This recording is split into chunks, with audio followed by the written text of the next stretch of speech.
എല്ലാ കൂട്ടുകാർക്കും പുതിയൊരു വീഡിയോയിലേക്ക് സ്വാഗതം. ഇന്നത്തെ നമ്മുടെ വീഡിയോ എന്ന് പറയുന്നത് ഇപ്പോൾ ഫ്ലിപ്കാർട്ടിലും അതുപോലെ തന്നെ മീഷോയിലൊക്കെ ട്രെൻഡിങ് ആയിക്കൊണ്ടിരിക്കുന്ന സർക്കുലർ പലാസോ എങ്ങനെയാണ് ചെയ്യാന്നുള്ളതാണ് കേട്ടോ. കാണുമ്പോൾ നമുക്കൊരു സ്കേർട്ടായിട്ട് ഫീൽ ചെയ്യെങ്കിലും ഇതൊരു സർക്കുലർ പലാസോ ആണ്. നല്ല ഫ്ലെയറോട് കൂടിയിട്ടാണ് ചെയ്യുന്നത്. അപ്പോൾ നിങ്ങൾ എന്ത് ചെയ്യാന്ന് വെച്ച് കഴിഞ്ഞാൽ വീഡിയോ സ്കിപ്പ് ചെയ്യാതെ കാണുക. അപ്പോഴേ നിങ്ങൾക്ക് ശരിക്കും മനസ്സിലാവുള്ളൂ. ഞാനിത് നേരത്തെ വാങ്ങി വെച്ചിരുന്ന ഫാബ്രിക് ആയിരുന്നു. എനിക്ക് അംബർല മോഡലിൽ ഫുൾ സ്ലീവ് ആയിട്ടുള്ളൊരു ടോപ്പ് തയ്ക്കാൻ വേണ്ടിയിട്ട്. അതുകൊണ്ട് തന്നെ 4 മീറ്ററേ ഉള്ളൂ. നിങ്ങൾ ചെയ്യുന്ന സമയത്ത് നിങ്ങൾ എന്ത് ചെയ്യാന്ന് വെച്ച് കഴിഞ്ഞാൽ extra small to small size വരെയുള്ള ആൾക്കാരാണെന്നുണ്ടെങ്കിൽ 4.5 മീറ്റർ ഫാബ്രിക് എടുക്കുക. ഈ ഫാബ്രിക്കിന്റെ വിഡ്ത്ത് എന്ന് പറയുന്നത് 41 ഇഞ്ചാണ്. സ്മോൾ സൈസിന് മുകളിലേക്കുള്ള ആൾക്കാർ 5 മീറ്റർ നിർബന്ധമായിട്ടും എടുക്കുക കേട്ടോ. നിർബന്ധമായിട്ടും വേണം. അതെന്തുകൊണ്ടാണ് ഞാൻ പറയണത് നിങ്ങൾക്ക് വീഡിയോ മുന്നോട്ട് പോകുമ്പോൾ മനസ്സിലാവും. എനിക്ക് വേസ്റ്റ് ബാൻഡിനൊന്നും ക്ലോത്ത് ഉണ്ടായിരുന്നില്ല. ഞാൻ എന്നിട്ട് എക്സ്ട്രാ പീസ് വെച്ച് തയ്ക്കുകയാണ് ചെയ്തത്. അപ്പം അതുകൊണ്ടാണ് നിർബന്ധമായിട്ട് 5 മീറ്റർ എടുക്കാൻ വേണ്ടിയിട്ട് പറയുന്നത്. നിങ്ങൾക്ക് ഈ ഒരു വീഡിയോന്റെ ലാസ്റ്റ് ഇതിന്റെ ഫൈനൽ ലുക്ക് കാണാൻ വേണ്ടി പറ്റും. അത്രയും ഫ്ലെയർ നിങ്ങൾക്ക് ആവശ്യമുണ്ടെന്നുണ്ടെങ്കിൽ നിങ്ങൾ 5 മീറ്റർ ഫാബ്രിക് നിർബന്ധമായിട്ടും എടുക്കണം. ഈ 5 മീറ്റർ ഫാബ്രിക് എടുക്കുകയാണെങ്കിലും ഒരു സൈഡിൽ നമുക്ക് എന്തായാലും ജോയിനിങ് ഉണ്ടാവും. ക്ലോത്തിന് ഒരു 45 ഇഞ്ച് വിടുത്തൊക്കെ ഉള്ള ഫാബ്രിക് ആണ് നിങ്ങൾ എടുക്കുന്നതെന്നുണ്ടെങ്കിലും എന്തായാലും ഒരു സൈഡിൽ ജോയിനിങ് ഉണ്ടാവും. ഇനി ആ ജോയിനിങ്ങും നിങ്ങൾക്ക് വരാൻ പാടില്ല, ഒട്ടും ജോയിനിങ് ഇല്ലാണ്ടാണ് നിങ്ങൾക്ക് ചെയ്യേണ്ടതെന്നുണ്ടെങ്കിൽ നിങ്ങൾ എന്ത് ചെയ്യാന്ന് വെച്ച് കഴിഞ്ഞാൽ 60 ഇഞ്ച് വിടുത്തുള്ള ഫാബ്രിക് എടുക്കുക. എന്നാൽ മാത്രമേ നിങ്ങൾക്ക് ജോയിനിങ് ഇല്ലാണ്ട് ചെയ്തെടുക്കാൻ വേണ്ടി പറ്റുള്ളൂ. ഇതാണ് ഇതിന്റെ ബേസിക് ആയിട്ടുള്ള കാര്യങ്ങൾ, ഫാബ്രിക്കിന്റെ കാര്യങ്ങൾ. ഇതിലേക്ക് ലൈനിങ് വേണമെന്നുണ്ടെങ്കിൽ ലൈനിങ്ങും എടുക്കാവുന്നതാണ് കേട്ടോ. ലൈനിങ് വെച്ചിട്ട് എങ്ങനെയാണ് സർക്കുലർ പലാസോ ചെയ്യേണ്ടതെന്നൊരു ഡീറ്റെയിൽഡ് വീഡിയോ ഞാൻ ചെയ്തിട്ടുണ്ട്. അതൊരു കുട്ടികളുടെ അളവിലാണ് ചെയ്തത്. സ്റ്റിച്ചിങ് ഒക്കെ സെയിം ആണ്. അപ്പൊ നിങ്ങൾ എന്ത് ചെയ്യാന്ന് വെച്ച് കഴിഞ്ഞാൽ അത് നിങ്ങളുടെ അളവിലേക്ക് കൺവേർട്ട് ചെയ്താൽ മാത്രം മതി കേട്ടോ. ഇതേപോലെ ഫാബ്രിക് 4 മടക്കിയിട്ടിട്ടുണ്ട്. ഞാൻ പറഞ്ഞു 4 മീറ്റർ ആണ് എടുത്തത് എന്ന്. അപ്പൊ നിങ്ങൾ 5 മീറ്റർ ആണ് എടുക്കണമെങ്കിൽ ആ 5 മീറ്ററിന് ഇതേപോലെ സ്ക്രീനിൽ കാണുന്ന പോലെ 4 മടക്കിയിടുക. എവിടെയാണോ നിങ്ങൾ സ്കേർട്ട് അല്ലെങ്കിൽ പലാസോ എന്താവട്ടെ അത് എവിടെയാണോ നിങ്ങൾ ഇടുന്നതെന്ന് വെച്ച് കഴിഞ്ഞാൽ അവിടെയുള്ള നിങ്ങളുടെ വേസ്റ്റിന്റെ അളവ് റൗണ്ട് ചെയ്തിട്ട് എടുക്കുക. അതായത് വേസ്റ്റ് റൗണ്ട് എടുക്കുക. എനിക്കിവിടെ 34 ഇഞ്ചാണ്. അപ്പൊ നിങ്ങൾ നിങ്ങളുടെ അളവ് വേണം എടുക്കാൻ വേണ്ടിയിട്ട്. അതിലേക്ക് ഒരു 2 ഇഞ്ച് 2 ഇഞ്ച് നമ്മൾ ലൂസായിട്ട് ആഡ് ചെയ്യുന്നുണ്ട്. അപ്പൊ 34 പ്ലസ് 2 36 ഇഞ്ചാണ് വരുന്നത്. അതിനെ ഡിവൈഡഡ് ബൈ 6.28 ആണ് ചെയ്യുന്നത്. റേഡിയസ് കണ്ടുപിടിക്കാനുള്ള അളവാണ് പറയുന്നത്. ഇവിടെ ഫുൾ സർക്കിൾ ആയതുകൊണ്ടാണ് നമ്മൾ 6.28 എടുത്തത് കേട്ടോ. അപ്പൊ എനിക്കിവിടെ കിട്ടുന്ന അളവ് എന്ന് പറയുന്നത് 5.73 ആണ്. ഈ 5.73 എന്നുള്ളത് ഞാൻ റൗണ്ട് ചെയ്തിട്ട് 6 ഇഞ്ച് ആക്കി എടുക്കുന്നുണ്ട്. ഇനി നിങ്ങൾ സ്ക്രീനിൽ കാണുന്ന പോലെ നമ്മൾ ഓൾറെഡി ക്ലോത്ത് 4 മടക്കിയിട്ടിട്ടുണ്ട്. അപ്പൊ അതിന്റെ ഫോൾഡഡ് ആയിട്ടുള്ള ഭാഗം എനിക്ക് നേരെ പാരലൽ ആയിട്ട് വരുന്ന രീതിയിലാണ് വെച്ചിരിക്കുന്നത്. അതിന്റെ ടോപ്പിൽ, അതായത് ഈ കോർണറിൽ ടേപ്പ് ഇതേപോലെ ടച്ച് ചെയ്യുന്ന രീതിയിൽ വെച്ചിട്ട് എവിടെയാണോ 6 ഇഞ്ച് വരുന്നത് വെച്ചാൽ ആ ഭാഗങ്ങളൊക്കെ ഇതേപോലെ അടയാളപ്പെടുത്തിയിട്ട് ഞാൻ ഇതേപോലെ ഒരു കേർവ് ഷേപ്പ് വരച്ചെടുക്കുന്നുണ്ട്. എന്നിട്ട് ഈ കേർവ് ഷേപ്പ് നിങ്ങൾ എന്ത് ചെയ്യാന്ന് വെച്ച് കഴിഞ്ഞാൽ ആ ഒരു ഷേപ്പ് ഉണ്ടല്ലോ, നമ്മൾ വരച്ചെടുത്തിരിക്കുന്ന ഷേപ്പ്, അത് മാത്രം ഒന്ന് അളന്ന് നോക്കുക. അളന്ന് നോക്കുമ്പോൾ നമുക്ക് ഈ പറയുന്ന, അതായത് 36 ആണ് എൻ്റെ ലൂസ് അടക്കമുള്ള വേസ്റ്റ് ബാൻഡിന്റെ അളവ് എന്ന് പറയുന്നത്. അപ്പൊ ആ അളവ് ഡിവൈഡഡ് ബൈ 4 ചെയ്യുക. കാരണം നമ്മൾ ക്ലോത്ത് 4 മടക്കിയിട്ടത് കൊണ്ട് നമുക്ക് 4 ഡിവൈഡ് ചെയ്യണം. അപ്പൊ കിട്ടുന്ന അളവും നമ്മൾ ഈ ടേപ്പ് ഇതിൽ നമ്മൾ വരച്ചിരിക്കുന്ന ഈ ഷേപ്പ് പ്രകാരം ടേപ്പ് വെക്കുമ്പോൾ കിട്ടുന്ന അളവും കറക്റ്റ് ആണോ നോക്കുക. കുറച്ച് കൂടുതലായാലും കുഴപ്പമില്ല, കറക്റ്റ് ആയിട്ട് കിട്ടും. കാരണം നമ്മൾ കറക്റ്റ് ആയിട്ട് ഡിവൈഡഡ് ബൈ 6.28 ചെയ്താൽ നമുക്ക് കറക്റ്റ് ആയിട്ട് തന്നെയാണ് കിട്ടുക. എന്നാലും ഒന്ന് മെഷർ ചെയ്ത് നോക്കുന്നത് എന്തുകൊണ്ടും നല്ലതാണ് കേട്ടോ. ഡിവൈഡഡ് ബൈ 6.28 ചെയ്ത സമയത്ത് നമുക്ക് 5.73 ആണ് കിട്ടിയത്. അതിനെ ഞാൻ റൗണ്ട് ചെയ്തിട്ട് 6 ഇഞ്ച് ആക്കിയിട്ടുണ്ടായിരുന്നു. അപ്പൊ ഞാൻ 6 ഇഞ്ച് പ്രകാരം ഒരു കേർവ് ഷേപ്പ് വരച്ചപ്പോൾ എനിക്ക് അളന്ന് നോക്കുന്ന സമയത്ത് 10 ഇഞ്ചാണ് കിട്ടുന്നത്. ഈ 10 ഒരു സൈഡിലേക്കാണ്. അപ്പൊ 4 സൈഡിലേക്കും കൂടി ആകുമ്പോൾ 40 ഇഞ്ച്. നമുക്ക് 36 മതി. അപ്പൊ ഭയങ്കര ലൂസ് അധികം ആവുന്നുള്ളത് കൊണ്ട് ഞാൻ എന്ത് ചെയ്തു എന്ന് വെച്ച് കഴിഞ്ഞാല് 5.75 കറക്റ്റ് നമ്മുടെ അളവ് തന്നെ, നമ്മൾ ഡിവൈഡ് ചെയ്തപ്പോൾ കിട്ടിയ കറക്റ്റ് അളവ് തന്നെ ഞാൻ ഇതേപോലെ മുകളിൽ വേറൊരു കേർവ് ഷേപ്പ് വരച്ചിട്ടുണ്ട്. അതുകൊണ്ടാണ് 2 കേർവ് ഷേപ്പ് നിങ്ങൾക്ക് അവിടെ കാണാൻ വേണ്ടി പറ്റുന്നത് കേട്ടോ. ഇപ്പൊ നമ്മളൊരു കേർവ് ഷേപ്പ് വരച്ചല്ലോ, ആ കേർവ് ഷേപ്പ് കഴിഞ്ഞിട്ട് താഴേക്ക് നിങ്ങൾക്ക് എത്രയാണോ ലെങ്ത് വേണ്ടതെന്ന് വെച്ച് കഴിഞ്ഞാൽ ആ ലെങ്ത് അടയാളപ്പെടുത്തി കൊടുക്കുക. അപ്പൊ ലെങ്ത് എങ്ങനെയാണ് എടുക്കണമെന്ന് വെച്ചാൽ ഫ്ലോർ ടച്ച് ചെയ്യുന്ന രീതിയിൽ എത്രയാണോ ലെങ്ത് വേണ്ടതെന്ന് വെച്ചാൽ ആ ലെങ്ത് ആണ് എടുക്കുന്നത്. അപ്പൊ ഞാൻ 41 ഇഞ്ച് ലെങ്ത് എടുക്കാനാണ് വിചാരിക്കുന്നത്. അതിലേക്ക് നമ്മുടെ വേസ്റ്റ് ബാൻഡിന്റെ അളവ് മൈനസ് ചെയ്യണം. പ്ലസ് താഴ്ഭാഗം മടക്കി തയ്ക്കാനും പലാസോയും വേസ്റ്റ് ബാൻഡും നമ്മൾ ജോയിൻ ചെയ്യാനുള്ള സീം അലവൻസും ഒക്കെ കൺസിഡർ ചെയ്യണം. അതുകൊണ്ട് ഞാൻ ഒന്നും മൈനസ് ചെയ്യുന്നില്ല. 41 ഇഞ്ചാണ് എനിക്ക് വേണ്ടത്. ആ 41 ഇഞ്ച് അതേപോലെ മാർക്ക് ചെയ്ത് കൊടുക്കുകയാണ് ചെയ്യുന്നത്. സ്റ്റാർട്ടിങ്ങിലെ നമ്മൾ പറഞ്ഞിട്ടുണ്ടായിരുന്നു 60 ഇഞ്ച് വിഡ്ത്ത് എടുക്കുകയാണെങ്കിൽ മാത്രമേ നമുക്ക് എവിടെയും ജോയിനിങ് ഇല്ലാണ്ട് കിട്ടുള്ളൂ എന്നുള്ളത്. അപ്പൊ ഇവിടെ നമുക്ക് 41 ഇഞ്ചേ ക്ലോത്തിന് വിടുത്തുള്ളൂ. അതുകൊണ്ട് തന്നെ ഈ ഒരു ഫോൾഡഡ് ആയിട്ടുള്ള ഭാഗത്ത് നമുക്ക് ടേപ്പ് പിടിക്കുന്ന സമയത്ത് എന്തായാലും കറക്റ്റ് അളവ് അവിടെ കിട്ടില്ല. അത് ഉറപ്പായിട്ടും കിട്ടില്ല. അല്ലെങ്കിൽ പിന്നെ ഞാൻ നേരത്തെ പറഞ്ഞ പോലെ 60 ഇഞ്ച് വിഡ്ത്ത് ഉണ്ടെങ്കിൽ മാത്രമേ കിട്ടുള്ളൂ കേട്ടോ. അപ്പൊ ഇതാണ് നമ്മുടെ കറക്റ്റ് അളവ്, വേണ്ട അളവ് എന്ന് പറയുന്നത് 41 ഇഞ്ചാണ്. അതായത് ഈ കേവിന്റെ താഴെ നിന്നുള്ള അളവാണ് 41. കേവ് ഇരിക്കുന്നത് കൊണ്ട് തന്നെ നമുക്ക് ഇങ്ങനെ കേവ് ടച്ച് ചെയ്ത് പിടിക്കുക എന്ന് പറയുന്നത് കുറച്ച് ബുദ്ധിമുട്ടായതുകൊണ്ട് തന്നെ എന്ത് ചെയ്യാന്ന് വെച്ച് കഴിഞ്ഞാൽ ഈ 41 പ്ലസ് നമ്മുടെ ടോപ്പിലേക്കുള്ള അളവ് എത്രയാണ് നമ്മൾ കൊടുത്തിരിക്കുന്നത് വെച്ചാൽ അതും കൂടി ഇതിന്റെ കൂടെ ആഡ് ചെയ്യുക. അതായത് 5.75 കൂടി ഇതിന്റെ കൂടെ ആഡ് ചെയ്യുന്ന സമയത്ത് നമുക്ക് 46.75 ആണ് കിട്ടുന്നത്. അതിന് ഞാൻ 46.5 എന്നുള്ള രീതിയിൽ, അതായത് 2.5 മൈനസ് ചെയ്തിട്ട് 46.5 എന്നുള്ള രീതിയിലാണ് എടുക്കുന്നത്. അപ്പൊ ആരെങ്കിലും ഉണ്ടെന്നുണ്ടെങ്കിൽ ആ ടോപ്പിൽ ഒന്ന് പിടിച്ചു തന്നിട്ട് ജസ്റ്റ് ഇങ്ങനെ ആ ഒരു നിങ്ങൾക്ക് എത്രയാണോ കിട്ടുന്ന അളവ് എന്ന് വെച്ച് കഴിഞ്ഞാൽ ആ അളവ് ഇങ്ങനെ ടച്ച് ചെയ്ത് മാർക്ക് ചെയ്യുന്നതാണ് നല്ലത്. അല്ലാന്നുണ്ടെങ്കിൽ അവിടുന്ന് മാറിപ്പോകും. അപ്പൊ നമ്മുടെ അളവിലൊക്കെ വേരിയേഷൻസ് വരും കേട്ടോ. അപ്പൊ ആരും ഇല്ലെങ്കിൽ എന്ത് ചെയ്യാന്ന് വെച്ചാൽ ഒറ്റയ്ക്ക് പിടിച്ച് ചെയ്യാന്ന് തന്നെ. അപ്പൊ ഞാൻ ഇതേപോലെ മാർക്ക് ചെയ്തിട്ടുണ്ട്. അപ്പൊ നിങ്ങൾക്ക് ഇവിടെ കാണാൻ വേണ്ടി പറ്റുന്നുണ്ടാവും എനിക്ക് രണ്ട് സൈഡിലും, അതായത് രണ്ട് ഭാഗത്തും എനിക്ക് ജോയിനിങ് കൊടുക്കേണ്ടതായിട്ട് വന്നിട്ടുണ്ട്. സെന്റർ പോർഷൻ മാത്രമേ കറക്റ്റ് അളവ് കിട്ടുന്നുള്ളൂ. അത് എന്തുകൊണ്ടാന്ന് വെച്ച് കഴിഞ്ഞാൽ ഞാൻ 4 മീറ്റർ മാത്രമേ ഫാബ്രിക് എടുത്തിട്ടുള്ളൂ, അതുകൊണ്ടാണ് കേട്ടോ.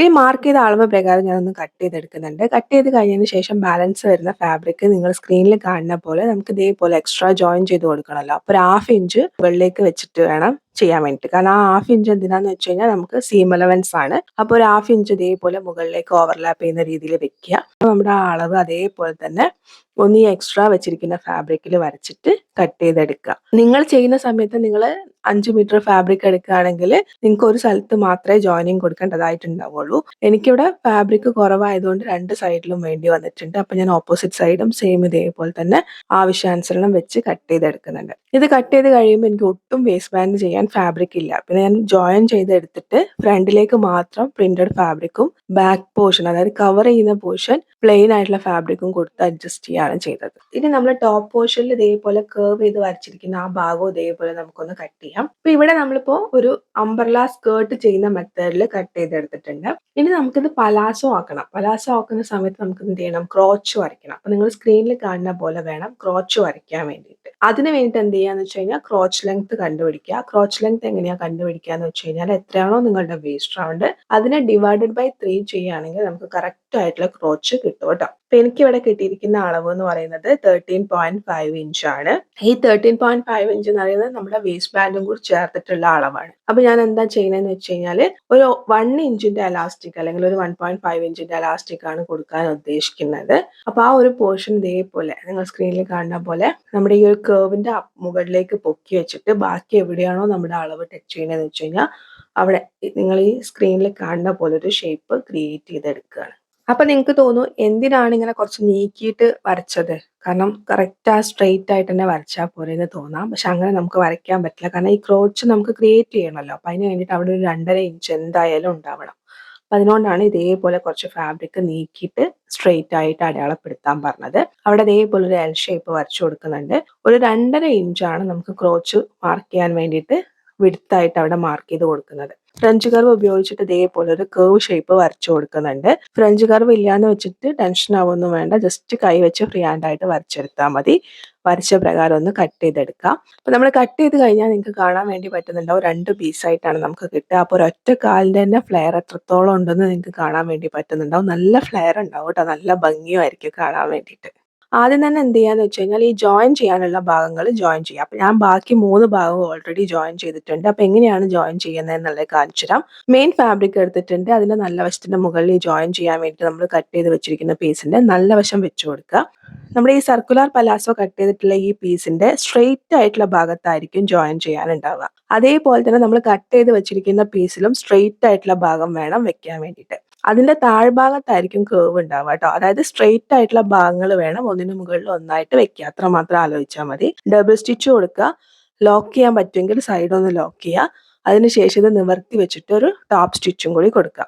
അതെന്തിനാണ് നിവർത്തി വെച്ചിട്ട് ടോപ്പ് സ്റ്റിച്ച് കൊടുക്കാൻ പറയണതെന്ന് വെച്ച് കഴിഞ്ഞാൽ ടോപ്പ് സ്റ്റിച്ച് കൊടുത്ത ഭാഗവും ടോപ്പ് സ്റ്റിച്ച് കൊടുക്കാത്ത ഭാഗവും നിങ്ങൾക്ക് കാണുമ്പോൾ മനസ്സിലാവും. അതായത് ടോപ്പ് സ്റ്റിച്ച് കൊടുത്ത ഭാഗം നല്ല പതിഞ്ഞിരിക്കുന്നുണ്ടാവും. ടോപ്പ് സ്റ്റിച്ച് കൊടുക്കാത്ത ഭാഗം ഇങ്ങനെ പൊങ്ങിയിരിക്കും.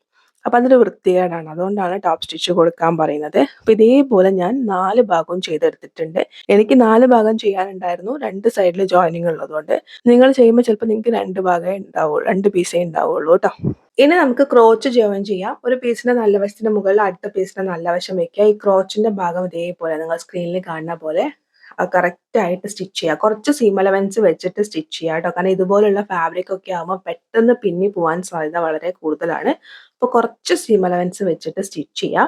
ഡബിൾ സ്റ്റിച്ച് കൊടുക്കുക. ഞാൻ ഇതേപോലെ ലോക്കും കൂടി ചെയ്തെടുത്തിട്ടുണ്ട്. സെയിം ഇതേപോലെ തന്നെ ഓപ്പോസിറ്റ് സൈഡിലുള്ള ക്രോച്ചും ചെയ്തെടുക്കുക. അപ്പോൾ ഇതേപോലെ 2 സൈഡിലുള്ള ക്രോച്ച് സ്റ്റിച്ച് ചെയ്തെടുത്തിട്ടുണ്ട്. ഇനി എന്താ ചെയ്യണമെന്ന് വെച്ച് കഴിഞ്ഞാൽ ഒന്നിന് മുകളിൽ ഒന്ന് കറക്റ്റ് ആ ക്രോച്ച് സ്റ്റിച്ച് ചെയ്ത ലൈൻ ഒന്നിന് മുകളിൽ ഒന്നായിട്ട് വരുന്ന രീതിയിൽ വെച്ചിട്ട് നമുക്ക് ഈ ബോട്ടം ഭാഗം ഒന്ന് സ്റ്റിച്ച് ചെയ്തെടുക്കാം. ബോട്ടം ഭാഗം സ്റ്റിച്ച് ചെയ്യുന്ന സമയത്ത് എപ്പോഴും എന്ത് ചെയ്യാന്ന് വെച്ച് കഴിഞ്ഞാൽ ഈ സെന്ററിൽ നിന്ന് സ്റ്റിച്ച് ചെയ്യുക. അതായത് ഈ ക്രോച്ച് ടച്ച് ചെയ്തിട്ടുള്ള ഭാഗം ഉണ്ടല്ലോ, ആ ഭാഗത്ത് നിന്ന് ഒരു എൻഡിലേക്ക് സ്റ്റിച്ച് ചെയ്യുക. എന്നിട്ട് അതേ സ്റ്റിച്ച് തന്നെ അടുത്ത എൻഡിലേക്ക് സ്റ്റിച്ച് ചെയ്യുക. അങ്ങനെ ഡബിൾ സ്റ്റിച്ച് കൊടുക്കുക കേട്ടോ. പാൻറ്റിനാകെ കുറച്ച് സ്റ്റിച്ചുകൾ മാത്രമേ ഉണ്ടാവുള്ളൂ. അതൊക്കെ എന്ത് ചെയ്യുക, ഡബിൾ സ്റ്റിച്ച് കൊടുക്കുക. വിട്ടു പോകാൻ സാധ്യത വളരെ കൂടുതലാണ്. അതുകൊണ്ടാണ് ഡബിൾ സ്റ്റിച്ച് കൊടുക്കാൻ വേണ്ടിയിട്ട് പറയുന്നത് കേട്ടോ. പിന്നെ ഈ സെന്ററിൽ നിന്ന് സ്റ്റിച്ച് ചെയ്യാൻ പറയാനുള്ള കാരണം എന്താണെന്ന് വെച്ച് കഴിഞ്ഞാൽ നമ്മൾ ജോയിനിങ് ഒക്കെ കൊടുക്കുന്നത് കൊണ്ട് തന്നെ എത്രയും നമ്മൾ അക്യുറേറ്റ് ആയിട്ട് കട്ട് ചെയ്താലും ചിലപ്പോൾ എന്തെങ്കിലും വേരിയേഷൻസ് ഉണ്ടാവും. അപ്പോൾ നിങ്ങൾ താഴേന്ന് മുകളിലേക്ക് സ്റ്റിച്ച് ചെയ്യുമ്പോൾ ആ ഒരു വേരിയേഷൻ കാരണം ക്രോച്ച് അങ്ങോട്ടും ഇങ്ങോട്ടും മാറിപ്പോകും. അപ്പോൾ ഒരു വൃത്തി ഉണ്ടാവില്ല. അതുകൊണ്ടാണ് സെന്ററിൽ നിന്ന് 2 സൈഡിലേക്കായിട്ട് സ്റ്റിച്ച് ചെയ്യാൻ വേണ്ടി പറയുന്നത്. അപ്പോൾ സ്ക്രീനിൽ കാണുന്ന പോലെ വേണം നിങ്ങൾ സ്റ്റിച്ച് ചെയ്യാൻ വേണ്ടിയിട്ട്. അപ്പോൾ ഞാൻ ഇതേപോലെ ഡബിൾ സ്റ്റിച്ച് കൊടുത്തിട്ടുണ്ട്. ഈ ക്രോച്ചിന്റെ ഭാഗം ഒരു 3-4 പ്രാവശ്യം ലോക്ക് ഇട്ടിട്ടും കൂടി സ്റ്റിച്ച് ചെയ്തെടുത്തിട്ടുണ്ട്. ഇപ്പൊ തന്നെ നമ്മളെ പലാസോന്റെ പാതി പണി കഴിഞ്ഞു. വേസ്റ്റ് ബാൻഡ് അറ്റാച്ച് ചെയ്യുക, താഴ്ഭാഗം മടക്കി തയ്ക്കുക എന്നുള്ളതേ ഉള്ളൂ കേട്ടോ. അപ്പൊ വേസ്റ്റ് ബാൻഡിന് വേണ്ടിയിട്ട് ഞാൻ പറഞ്ഞു എൻ്റെ അടുത്ത് ഫാബ്രിക് കുറവായതുകൊണ്ട് തന്നെ ഞാൻ കുറേ പീസ് ഇതേപോലെ ജോയിൻ ചെയ്ത് ഫ്രണ്ടിലേക്ക് എടുത്തിട്ടുണ്ട്. ബാക്കിൽ ഒരു ലൈനിങ്ങിന്റെ പീസ്, ക്രേപ്പിന്റെ തന്നെ ലൈനിങ്ങിന്റെ പീസ് ഇതേപോലെ കൊടുത്തിരിക്കുകയാണ് ചെയ്തത്. അപ്പൊ നിങ്ങൾ എത്രയാണോ എലാസ്റ്റിക് എടുക്കണേന്ന് വെച്ച് കഴിഞ്ഞാൽ ആ എലാസ്റ്റിക്കിന്റെ 2 ഇരട്ടി വേണം നമ്മൾ ഫാബ്രിക് എടുക്കാൻ വേണ്ടിയിട്ട്. അപ്പൊ ഞാനിവിടെ ഒരു 5.5 ഇഞ്ച് ഫാബ്രിക് എടുത്തിട്ടുണ്ട്. ഫാബ്രിക്കിന്റെ വിഡ്ത്താണ് 5.5 ഇഞ്ച് എന്ന് പറയുന്നത്. അത്യാവശ്യം ലെങ്ത്തിൽ ഇതേപോലെ ഒരു പീസ് ജോയിൻ ചെയ്ത് എടുത്ത് വെച്ചിരിക്കുകയാണ്. പിന്നെ എനിക്ക് പറയാനുള്ള ഒരു കാര്യം എന്താന്ന് വെച്ച് കഴിഞ്ഞാൽ എനിക്കിവിടെ ഫാബ്രിക്കിന്റെ കുറവുകൊണ്ടാണ്. നിങ്ങൾക്ക് ഫാബ്രിക് ഉണ്ടെന്നുണ്ടെങ്കിൽ നിങ്ങൾ എന്ത് ചെയ്യാന്ന് വെച്ച് കഴിഞ്ഞാൽ ഒരു 2 അല്ലെങ്കിൽ 2.5 ഇഞ്ച് വിഡ്ത്തുള്ള വേസ്റ്റ് ബാൻഡ് കൊടുക്കുക. നല്ല വിഡ്ത്തുള്ള വേസ്റ്റ് ബാൻഡ് കൊടുക്കുക. അപ്പോൾ കാണാൻ നല്ല ഭംഗിയായിരിക്കും കേട്ടോ. നല്ല വിഡ്ത്തിൽ വേസ്റ്റ് ബാൻഡ് വരുമ്പോൾ കാണാൻ നല്ല ഭംഗിയായിരിക്കും കേട്ടോ.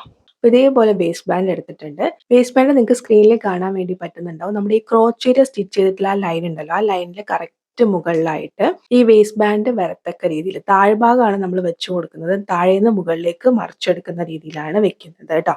ഒരു 1/2 ഇഞ്ച് സീം അലവൻസ് എക്സ്ട്രാ ആയിട്ട് വെച്ചിട്ട് ഈ കറക്റ്റ് ലൈനിലാണ് ഈ ഒരു ജോയിൻ ചെയ്യുന്ന ഭാഗം വരാൻ വേണ്ടിയിട്ടാണ് ഞാൻ ഇതേപോലെ ചെയ്യുന്നത്. അപ്പൊ കറക്റ്റ് ലൈനിനെ വിട്ടിട്ട് ഒരു 1/2 ഇഞ്ച് സീം അലവൻസ് എക്സ്ട്രാ മുന്നോട്ടേക്ക് മാറ്റി നിർത്തിയിട്ട് അവിടെ ഒരു പിൻ കുത്തി കൊടുക്കുന്നുണ്ട്. ബാക്കി നിങ്ങൾ സ്ക്രീനിൽ കാണുന്ന പോലെ അങ്ങനെ പിൻ കുത്തി കുത്തി കുത്തി വരുന്നുണ്ട്. അതായത് കുറച്ച് എക്സ്ട്രാ അധികം ഞാൻ എടുത്തിട്ടുണ്ട് ക്ലോത്ത്. നിങ്ങൾക്ക് കാണാൻ വേണ്ടി പറ്റുന്നുണ്ടല്ലോ. അപ്പൊ ഈ ഒരു രീതിയിൽ ഇതേപോലെ പിൻ കുത്തി കുത്തി വരുമ്പോൾ നമ്മൾ ആദ്യം പിൻ കുത്തി കൊടുത്ത് അവിടെ എത്തുമ്പോൾ അവിടെ കറക്റ്റ് ആയിട്ട് ആ ലൈൻ, അതായത് നമ്മളെ ക്രോച്ച് ഏരിയ സ്റ്റിച്ച് ചെയ്തിട്ടുള്ള ആ ലൈന് കറക്റ്റ് ആയിട്ട് കിട്ടുന്ന രീതിയിൽ എത്ര ഫാബ്രിക് വേണമെന്ന് വെച്ച് കഴിഞ്ഞാൽ അത് ഇതേപോലെ അളന്ന് എടുക്കും. എന്നിട്ട് അവിടെ എന്ത് ചെയ്യാന്ന് വെച്ച് കഴിഞ്ഞാൽ ലോക്ക് ഇട്ട് കൊടുക്കും. സ്റ്റിച്ച് ചെയ്തിട്ട് ലോക്ക് ഇടും. ലോക്ക് ഇടുന്ന സമയത്ത് സ്ട്രെയിറ്റ് ആയിട്ട് ഇതേപോലെ സ്റ്റിച്ച് ചെയ്ത് കൊടുക്കും. എന്നിട്ട് എക്സ്ട്രാ ഫാബ്രിക് കട്ട് ചെയ്ത് കൊടുക്കുമ്പോൾ വേസ്റ്റ് ബാൻഡ് ചുളിവുകളൊന്നും ഇല്ലാണ്ട് കറക്റ്റ് ആയിട്ട് പെർഫെക്റ്റ് ആയിട്ട് എനിക്ക് വരാറുണ്ട് കേട്ടോ.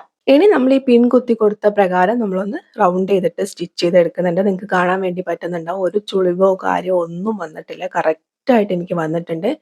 പിന്നെ ഇതുപോലുള്ള ഫാബ്രിക് ഒക്കെ ആവുന്ന സമയത്ത് നിങ്ങൾ ശ്രദ്ധിക്കേണ്ട ഒരു കാര്യം എന്താണെന്ന് വെച്ച് കഴിഞ്ഞാൽ ഓവർ വലിച്ചു പിടിച്ച ക്ലോത്തിന്റെ അലൈൻമെന്റ് തെറ്റിക്കരുത്. ക്ലോത്തിന് വളരെ ഫ്രീ ആയിട്ട് സ്റ്റിച്ച് ചെയ്യുക കേട്ടോ. അപ്പൊ ഇതേപോലെ നമ്മൾ സ്റ്റിച്ച് ചെയ്തെടുത്തിട്ടുണ്ട്. ഇനി എന്ത് ചെയ്യാന്ന് വെച്ച് കഴിഞ്ഞാൽ 1/2 ഇഞ്ച് ഉള്ളോട്ട് മടക്കിയിട്ട് ഈ ഒരു സീം അലവൻസും കൂടി ഉള്ളിലേക്ക് വരത്തക്ക രീതിയിൽ വെച്ചിട്ട് ഒരു ടോപ്പ് സ്റ്റിച്ചും കൂടി കൊടുക്കുക. കൊടുക്കുന്ന സമയത്ത് ചെറിയൊരു ഗ്യാപ്പ്, നമുക്ക് എലാസ്റ്റിക് ഇടാൻ വേണ്ടിയിട്ട് ചെറിയൊരു ഗ്യാപ്പും കൂടി അവിടെ ഓപ്പൺ ചെയ്ത് വെച്ചിട്ട് ബാക്കി സ്റ്റിച്ച് ചെയ്തെടുക്കുക. ഇനി നിങ്ങളുടെ വേസ്റ്റ് ബാൻഡ് എത്രയാന്ന് വെച്ച് കഴിഞ്ഞാൽ ആ വേസ്റ്റ് ബാൻഡിൽ നിന്ന് ഒരു 3 ഇഞ്ച് അല്ലെങ്കിൽ 4 ഇഞ്ച് മാക്സിമം പോയാൽ ഒരു 5 ഇഞ്ച് കുറച്ചിട്ട് നിങ്ങൾക്ക് എലാസ്റ്റിക് കട്ട് ചെയ്തെടുക്കാം. അപ്പൊ ഞാൻ 4 ഇഞ്ച് കുറച്ചിട്ട് 30 ഇഞ്ചിൽ എലാസ്റ്റിക് കട്ട് ചെയ്തെടുത്തിട്ടുണ്ട്. എലാസ്റ്റിക് ഒരു പിൻ വെച്ചിട്ട് ഇതിന്റെ ഉള്ളിൽ ഒന്ന് ഇൻസേർട്ട് ചെയ്ത് കൊടുക്കുക. എന്നിട്ട് പുറത്തേക്ക് എടുക്കുക. നിങ്ങൾ സ്ക്രീനിൽ കാണുന്ന പോലെ എലാസ്റ്റിക് ഒന്നിന് മുകളിൽ ഒന്നായിട്ട് വെച്ചിട്ട് നല്ല രീതിയിൽ ഒന്ന് ലോക്ക് ഇട്ട് കൊടുക്കുക. പിന്നെ നമ്മൾ ഈ തുറന്നു വെച്ചിരിക്കുന്ന ഭാഗം ഒന്ന് സ്റ്റിച്ച് ചെയ്തും കൂടി കൊടുക്കാം. നിങ്ങൾക്ക് ഇവിടെ കാണാൻ പറ്റുന്നുണ്ടാവും വേസ്റ്റ് ബാൻഡ് ചുളിവുകളൊന്നും ഇല്ലാണ്ട് നല്ല പെർഫെക്റ്റ് ആയിട്ട് നമുക്ക് കിട്ടിയിട്ടുണ്ട്. ഇനി ഒരു എലാസ്റ്റിക്കിന്റെ സെൻട്രലായിട്ട് ഒരു സ്റ്റിച്ചും കൂടി കൊടുത്തെടുത്താൽ അത് പെർഫെക്റ്റ് ആയിട്ട് അവിടെ ഇരുന്നോളും. ഇനി പാന്റിന്റെ താഴ്ഭാഗം നിങ്ങൾക്ക് ഡബിൾ ഫോൾഡ് ചെയ്ത് മടക്കി തയ്ക്കണമെങ്കിൽ അങ്ങനെ തയ്ക്കുക, അല്ലെങ്കിൽ റോൾ ഹെം ചെയ്യണമെന്നുണ്ടെങ്കിൽ അങ്ങനെ ചെയ്യാം. അതെങ്ങനെ വേണമെങ്കിലും നിങ്ങളുടെ ഇഷ്ടാനുസരണം നിങ്ങൾക്ക് ചെയ്യാം. അതിന് മുന്നേ എന്ത് ചെയ്യാന്ന് വെച്ച് കഴിഞ്ഞാൽ തറയിൽ നല്ല രീതിയിൽ ഒന്ന് വിരിച്ചിടുക, അളവുകളും കാര്യങ്ങളൊക്കെ കറക്റ്റ് ആക്കുക. എവിടെയെങ്കിലും എക്സ്ട്രാ എന്തെങ്കിലും പീസോ കാര്യങ്ങളൊക്കെ ഉണ്ടെങ്കിൽ അതൊക്കെ ഒന്ന് കട്ട് ചെയ്ത് ലെവൽ ചെയ്തതിന് ശേഷം വേണം താഴ്ഭാഗം മടക്കി കൊടുക്കാൻ വേണ്ടിയിട്ട് കേട്ടോ. കാരണം നമ്മൾ എക്സ്ട്രാ ജോയിനിങ് ഒക്കെ കൊടുക്കുന്നതുകൊണ്ട് ചിലപ്പോൾ എന്തെങ്കിലും വേരിയേഷൻസ് ഒക്കെ വരാൻ സാധ്യത ഉണ്ടാവും. അപ്പോൾ അതുകൊണ്ട് അതൊക്കെ ഒന്ന് ലെവൽ ചെയ്ത് കൊടുക്കുക, അളവുകളൊക്കെ കറക്റ്റ് ആക്കി കൊടുക്കുക. അതിനുശേഷം താഴ്ഭാഗം മടക്കി തയ്ക്കുക. അപ്പൊ ഇതാണ് നമ്മുടെ സർക്കുലർ പലാസോന്റെ ഫൈനൽ ലുക്ക്. നിങ്ങൾക്ക് ഇതിന്റെ കൂടെ ഷർട്ട് വെച്ചിട്ടോ ക്രോപ്പ് ടോപ്പ് വെച്ചിട്ടോ കുർത്തി വെച്ചിട്ടോ സ്ലിറ്റഡ് ടോപ്പ് വെച്ചിട്ടോ ഒക്കെ നിങ്ങൾക്ക് പെയർ ചെയ്യാം. എങ്ങനെ വേണേലും പെയർ ചെയ്യാം. ഭയങ്കര കംഫർട്ടബിൾ ആണ്. അപ്പം എല്ലാവരും ചെയ്ത് നോക്കുക, എല്ലാവർക്കും ഇഷ്ടപ്പെടും. പിന്നെ ഈ ഒരു ഫ്ലെയർ വേണമെന്നുണ്ടെങ്കിൽ നിർബന്ധമായിട്ട് 5 മീറ്റർ ഫാബ്രിക് തന്നെ എടുക്കുക കേട്ടോ. അപ്പൊ നിങ്ങൾക്ക് വീഡിയോ ഇഷ്ടപ്പെട്ടു എന്ന് വിചാരിക്കുന്നു. വീഡിയോ ഇഷ്ടപ്പെട്ടാൽ ലൈക്ക് ചെയ്യാനും സപ്പോർട്ട് ചെയ്യാനും മറക്കണ്ട. മറ്റൊരു വീഡിയോ ആയിട്ട് വീണ്ടും വരാം. Thank you for watching. Love you all.